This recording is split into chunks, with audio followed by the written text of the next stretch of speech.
નમસ્કાર, આપ જોઈ રહ્યા છો આપણું ગુજરાત અને હું છું કિશન તિવારી.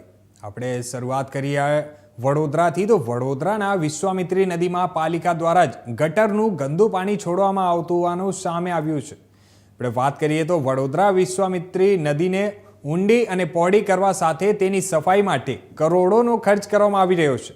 ત્યારે બીજી તરફ ખુદ પાલિકા દ્વારા જ નદીમાં ગટરના પાણી સીધા છોડવામાં આવી રહ્યા હોવાનું સપાટી પર આવતા તંત્ર દોડતું થયું છે. અને વડોદરાના વોર્ડ નંબર 15ના ભાજપના કાઉન્સિલર આશીષ જોશી આટલાદર સુખેજ અને ટ્રીટમેન્ટ પાછળ આવેલા ઝાડી ઝાંખરામાં 1 કિમી સુધી જઈ ટ્રીટ થયા વિના ગટરનું પાણી સીધું વિશ્વામિત્રી નદીમાં છોડવામાં આવી રહ્યા હોવાનો પર્દાફાશ કર્યો હતો.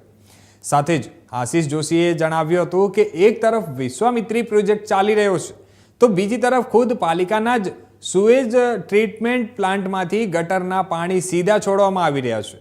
એટલે કે અધિકારીઓ નાણાંનો વેરફાટ કરી રહ્યા છે અને આ તંત્રની લાપરવાહી છે કે તાત્કાલિક ધોરણે આ પાણી બંધ કરવામાં આવે અને આ ગટરના પાણી વિશ્વામિત્રી નદી અને તેના જળચર પ્રાણીઓ માટે ઘણા નુકસાનકારક છે.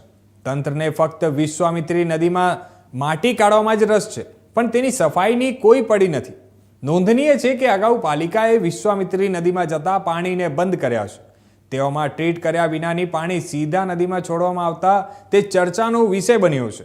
અને આપણે વાત કરીએ તો હાલ પાણીના નમૂના તપાસ માટે પબ્લિક હેલ્થ લેબમાં મોકલવામાં આવ્યો છે, જે રિપોર્ટ બાદ કાયદેસરની કાર્યવાહી કરવામાં આવશે, તેમ સુએજ વિભાગના કાર્યપાલક ઇજનેર કૌશિક પરમારે જણાવ્યું હતું.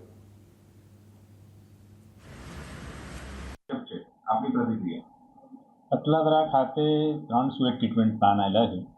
એમાં 2 43 mld 43 mld ના અને એક નવીન 84 mld ના એમ કરીને 3 સુએજ ટ્રીટમેન્ટ પ્લાન્ટ આવ્યા છે.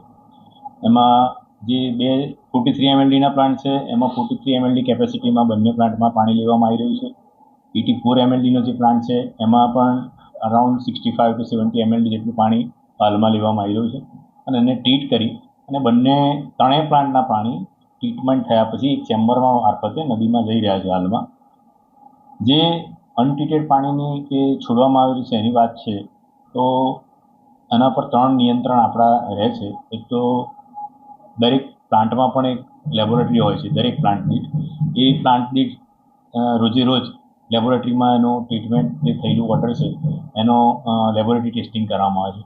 એની ઉપર થર્ડ પાર્ટી તરીકે એક આપણી કોર્પોરેશન લેબ છે PHL, જે પણ સમયાંતરે એમાંથી પાણી ગયા મહિને મેં ગાજરાવાડી પમ્પિંગ સ્ટેશનમાંથી છોડાતું અનટ્રીટેડ વોટર જેનો સ્પોટ શોધ્યું હતું. ત્યારબાદ આવું ક્યાં ક્યાં છે શહેરમાં વિશ્વામિત્રી નદીમાં પણ અટલાદરા STPમાંથી રોજે 50 થી 60 mld અનટ્રીટેડ વોટર 24 કલાક વિશ્વામિત્રી નદીમાં છોડાઈ રહ્યું છે તેવું મારા ધ્યાનમાં આવ્યું હતું. અઠવાડિયાની મહેનત બાદ એક્ઝેક્ટ લોકેશન મળતા આજે અમારા દ્વારા ત્યાં વિઝિટ કરવામાં આવી. ખૂબ જંગલ, કોતર અને ઝાડી ઝાંખરા છે નદીના કોતરના એરિયામાંથી આ લાઈન ગુપ્ત રીતે જેમ નાખીને છોડી દેવાતું હોય પાણી એ રીતે નાખવામાં આવી છે. અનટ્રીટેડ વોટર બહુ જ ખરાબ પરિસ્થિતિથી આખી વિશ્વામિત્રી નદી ત્યાંથી કહેવાય કે આખું પ્રદૂષણ ત્યાંથી જ વધારે પડતું અંદર ઉમેરવામાં આવે છે. જળચર પ્રાણીઓને પણ તકલીફ. GPCB, CPCB એટલે કે સેન્ટ્રલ ગવર્મેન્ટના પણ અને NGT આ તમામ નિયમોનું ઉલ્લંઘન થઈ રહ્યું છે. તંત્રને જરાક પણ એની ડર ના હોય એ પ્રમાણે બિંદાસ રીતે આ વિશ્વામિત્રી નદીમાં આ પાણી છોડાય છે. અત્યારે જ્યારે આપણે નદીને શુદ્ધ કરવાની વાતો ચાલતી હોય, નદીને ઊંડી કરવાની, પહોળી કરવાની વાત ચાલતી હોય, ત્યારે આ 3 વર્ષથી આ રીતે વિશ્વામિત્રી નદીમાં ગંદુ પાણી છોડાઈ રહ્યું છે, જે તંત્ર જાણે જ છે. હું નથી માનતો કે ડિપાર્ટમેન્ટના લોકોને ખબર નહીં હોય કે આપણે અહીંયાથી અનટ્રીટેડ વોટર છોડીએ છીએ. બાજુમાં પાપ છુપાવવા બીજા એક પ્લાન્ટ પણ નવો નાખવામાં આવ્યો છે, એમાં ટ્રીટેડ વોટર છોડીએ છીએ એવી રીતે બતાવવામાં આવે છે. પણ જે આ પ્લાન્ટ છે એની બાજુનો એ 45 MLD નો વર્ષો જૂનો પ્લાન્ટ છે ને એ પણ આ જ રીતે કાર્યરત છે.